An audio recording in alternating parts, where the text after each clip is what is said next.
Ang buhay ni Jiro ay malayo sa pagiging normal pagdating sa pakikisalamuha sa ibang tao, ngunit bilang bahagi ng kanyang pagsasanay ay tinuruan siya tungkol sa iba't ibang paraan ng pamumuhay ng mga ordinaryong tao, sa pamamagitan ng serye ng mga nakatagong kamera na inilagay sa mga silid ng iba't ibang pamilya sa buong Japan. Ang malawak na paglabag na ito sa pribadong buhay ay ginawa upang maunawaan niya na ang mga ordinaryong tao ay namumuhay ng walang saysay at simpleng buhay na walang mas mataas na layunin, upang hindi siya mag-atubili kapag dumating ang oras na kailangan niyang patayin ang mga ito. Ngunit ang simpleng buhay na iyon at ang maupo para mag-almusal kasama ang pamilyang nagmamalasakit sa kanya ay eksaktong bagay na gusto ni Jiro, at gagawin niya ang lahat para makuha iyon kahit ikakamatay pa niya. Tumawa si Ashio sa harap ni Jiro at sinabi na kung ang susunod na pinuno ng Poison Clan ay nagsasabi ng ganitong kahangalan, hindi na magtatagal ang clan at para siguraduhin ang pagkatalo ni Jiro ay nagpasya si Ashio na gamitin ang kanyang alas, ang kanyang binagong bloodline kasama ang Hell Slashes. Pinapayagan nito na makalikha siya ng napakalakas na agos ng tubig na kumikilos na parang matatalim na latigo, isang hampas lang mula rito ay sapat na upang mapunit ang laman at buto at dahil dito, muling napaatras si Jiro sa laban para lalo siyang inisin ay sinadya niyang puntiryahin sina Himikawa at Kinasaki habang nasa gitna ng laban, dahilan upang matamaan si Kinosaki sa likod nang itulak niya si Himikawa palayo sa panganib.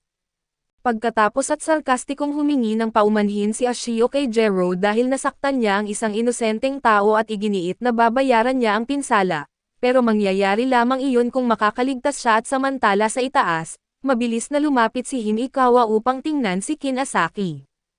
Nang makita niya ang kalagayan nito ay tinanong niya kung bakit ginagawa nila ni Jiro ang lahat ng ito para sa kanya, iginiit ni Kinosaki na una sa lahat at trabaho nilang iligtas siya subalit para kay Jiro ay mas mahalaga ito kaysa sa iniisip niya, kaya ginagawa niya ang lahat upang mapanatili siyang ligtas. Nagtanong si Himikawa kung bakit gagawin ni Jiro ang ganito para sa kanya, subalit hindi sinagot ni Kinosaki ang tanong at sa halip ay sinabi kay Himikawa na umalis na habang may pagkakataon pa siya, dahil maaaring muli siyang puntiryahin ni Ashio. Gayunpaman ay tumanggi si Himikawa na iwan ang mga taong nagligtas sa kanyang buhay, kaya tinanong niya si Kinosaki kung may magagawa ba siya para tumulong at sa sandaling iyon, napansin nilang dalawa ang natitirang lason ni Jiro sa karayom, lumalakas si Jiro habang mas maraming lason ang nasa kanyang katawan. Kaya sa normal na sitwasyon ay madali niyang matatalo ang laban na ito sa pamamagitan ng pag-inject ng mas maraming lason sa sarili, ngunit ang lahat ng karayom na dala niya ay nadurudge nang ibagsak siya ni Ashio sa lupa at dahil sa limitadong dami ng lason na na-inject niya, hindi siya sapat na mabilis upang makalapit kay Ashio nang hindi siya napupunit. May sarili pa siyang alas at ang kanyang binagong bloodline, ngunit mula pagkabata ay tinuruan siya na maging maingat sa paggamit nito sa laban dahil ang isang alas ay epektibo lamang kapag walang nakakaalam kung ano ang kaya nitong gawin. Dahil dito ay ipinaliwanag sa kanya na kung sakaling mapipilitan siyang gamitin ito laban sa isa pang expert, kailangan niyang patayin ang kalaban na iyon anuman ang mangyari at malamang ay ganoon din ang itinuro kay Ashio, kaya tiyak na papatayin niya si Jiro sa sandaling magkaroon siya ng pagkakataon. Dahil dito ay wala nang maraming pagpipilian si Jiro kundi gamitin ang sarili niyang alas, ngunit sa kabutihang palad para kay Jiro at sa mismong sandaling iyon ay tumalon si Himikawa mula sa itaas at bumagsak diretso sa kanya habang may dalang espesyal na pakete, agad na nagpanik si Jiro dahil hindi pa siya kailanman naging ganito kalapit sa isang babae. Kaya tinanong niya kung ano ang ginagawa niya at ipinaliwanag ni Hikawa na hindi niya pwedeng basta ihulog iyon pababa dahil sisirain agad ni Ashio kapag nalaman niya kung ano iyon, hindi pa rin maintindihan ni Gro kung bakit pinili niyang bumalik kahit siya ang target ni Ashio. Ngunit kahit pinapahalagahan ni Hikawa ang pagsubok ni Gro na iligtas siya, hindi siya yung tipo na mananatiling nakatayo lang habang may ibang nagsasapanganib ng buhay para sa kanya at gaya ng inaasahan. Agad na hinawakan ni Ashio si Himikawa at tinawanan siya dahil sa ginawa niyang pagbabalik kahit hindi naman siya marunong lumaban. Ngunit ang hindi niya napansin ay isa lamang itong distraction para mabigyan ng oras si Jiro na gamitin ang natitirang lason niya. Nagpanik si Ashio sa sandaling makita niya ang syringe sa kamay ni Jiro at inutusan siyang ihulog iyon kung ayaw niyang pasabugan ang ulo ni Himikawa agad, ngunit ubos na ang laman ng syringe ni Jiro. Ngayong kumpleto na ang lason sa kanyang katawan at mas mabilis na siya kaysa sa dati at sa sobrang bilis, Hindi na siya nasundan ni Ashio at bago pa niya mapansin ay natusok na siya sa leeg ng maliit na dosis ng parehong lason, para kay Jiro ay nagsisilbi itong pampalakas. Subalit para sa tao na walang resistance sa lason tulad ni Ashio ay nagdudulot ito ng agarang paghinto ng katawan at mga organo, dahil dito ay nawalan siya ng kontrol sa kanyang kapangyarihan at sumabog ang kanyang suit makalipas ang ilang sandali. Pagkatapos nito ay binuhat ni Jiro ang walang malay na si Himikawa upang dalhin sa ligtas na lugar, ngunit napansin niyang nakahawak ang kanyang kamay sa dibdib nito kaya't muli siyang nagpanik at tinanong si Kinasaki kung ano ang dapat niyang gawin. Samantala si Ashio ay kasalukuyang nasa gitna ng isang masakit na hallucination kung saan pakiramdam niya ay unti-unting nasusunog ang kanyang katawan hanggang maging abo, ngunit kalaunan ay binigyan siya ni Jiro ng antidote upang mapatigil iyon.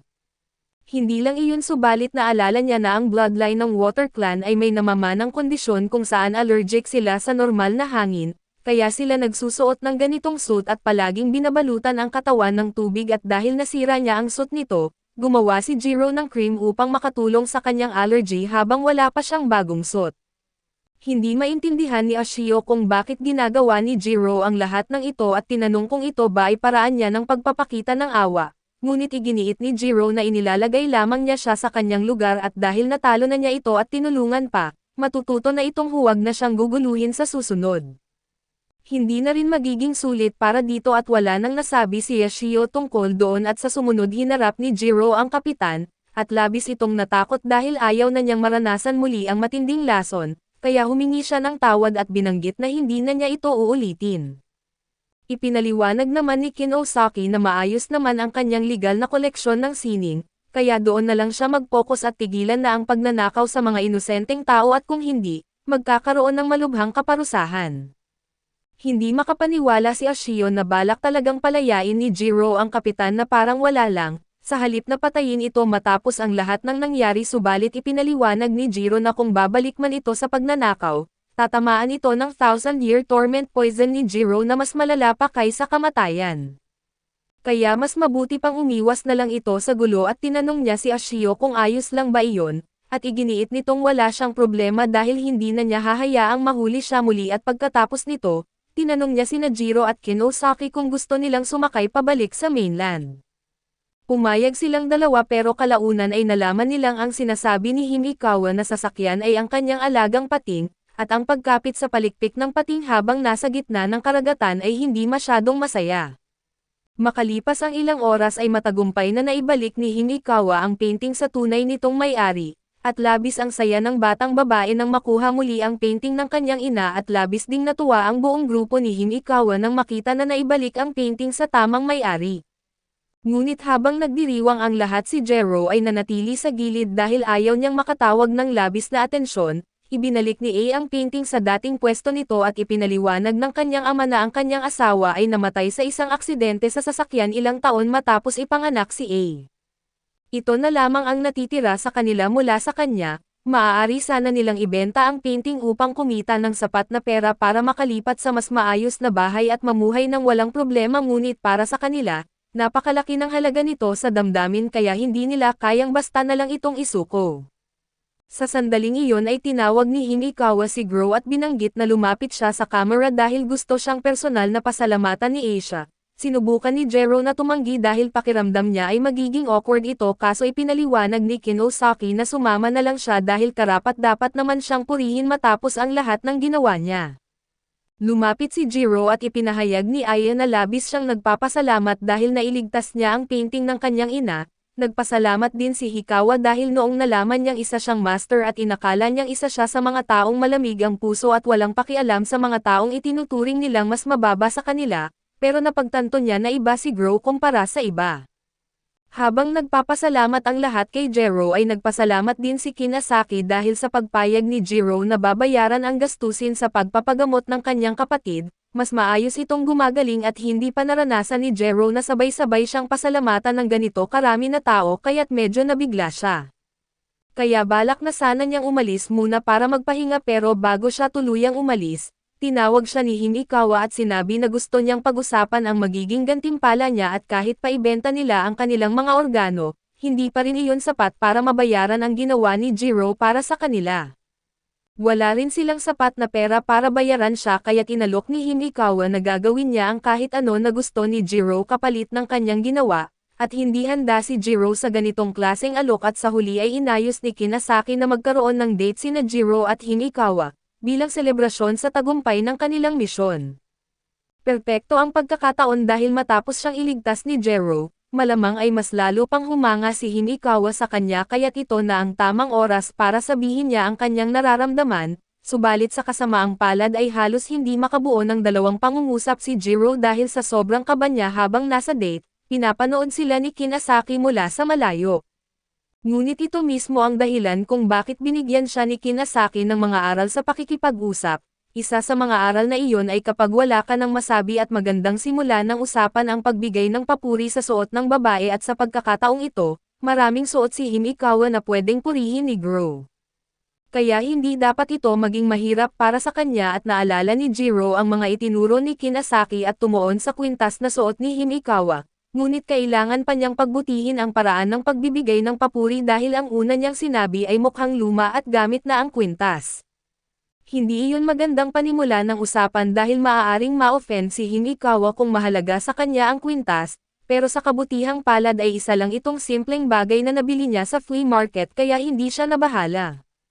Marami pa sanang paraan para ipagpatuloy ang usapan subalit wala nang maisip si Jiro na sasabihin. At karamihan ng tao ay baka nainip na o inisip na kakaiba siya pero si Himikawa ay napaka-relaxed kaya't hindi siya naaabala at maayos pa si Jiro sa ngayon, pero oras na lang ang hihintayin bago siya magkamali. Kaya nagpa siya si Kinosaki na tulungan siya at kumonekta sa monitor sa likod ni Himikawa upang magpakita ng mga mensahe na makakatulong kay Jiro. Lumapit ang manager ng restaurant at sinubukan na pigilan siya dahil hindi para sa mga customer ang monitor. Pero nagpakita si Kinosaki ng cute na tingin at agad siyang napaamo ng manager. Samantala ay napansin ni Himikawa na hindi pa kumakain si Gro kaya't tinanong niya kung may problema, at ipinaliwanag niya na bilang isang poison master ay tinuruan siyang huwag kumain ng anumang pagkain na hindi niya sariling gawa kaya't lagi siyang kumakain mag-isa, at naging natural na iyon sa kanya at dahil dito nahihirapan siyang kumain sa isang restaurant. Medyo naiintindihan ni Himawa ang nararamdaman ni Jiro dahil noong lumalaki siya, madalas din siyang nag-iisa at lumaki siya sa isang ampunan at kadalasan ay mag-isa lang kaso isang araw, inampon siya ng isang napakayamang matandang lalaki na malapit ng mamatay. Hindi dahil espesyal siya at hindi rin dahil may masama na balak ang matanda, wala lang itong sariling anak at gusto nitong ipamana ang kanyang yaman sa iba at matapos mamatay ang matanda, namana ni Himikawa ang napakalaking kayamanan at ari-arian nito. Subalit habang iniikot niya ang bahay ay nakita niya ang isang silid na puno ng mamahaling painting na ninakaw ng matanda mula sa iba't ibang bahagi ng mundo, hindi niya matanggap na mamanahin ang mga bagay na dapat ay sa iba, kaya nagsimula siyang hanapin ang mga tunay na may-ari at ibalik sa kanila ang kanilang mga painting. Kaso napakamahal gawin iyon kaya't halos wala na siyang pera ngayon. Maraming tao ang tumawa sa kanya dahil sa ginawa niyang desisyon ngunit para kay Jiro, si Himikawa ang pinakaastig na tao na nakilala niya sa matagal na panahon. Ngayong araw lang naranasan ni Jiro na makatanggap ng ganitong tunay na pasasalamat dahil sa pagtulong sa iba, subalit matagal nang ginagawa ni Himikawa ang ganitong bagay kaya't siguradong marami na siyang natulungan. Napapaluha si Himikawa dahil ito ang unang pagkakataon na may ibang tao bukod sa kanyang mga kaibigan ang pumuri sa kanyang ginagawa, at iniisip ni Kinasaki na ito na ang tamang pagkakataon kaya't nagpadala siya ng mensahe kay Gar na yayain na siya ngayon.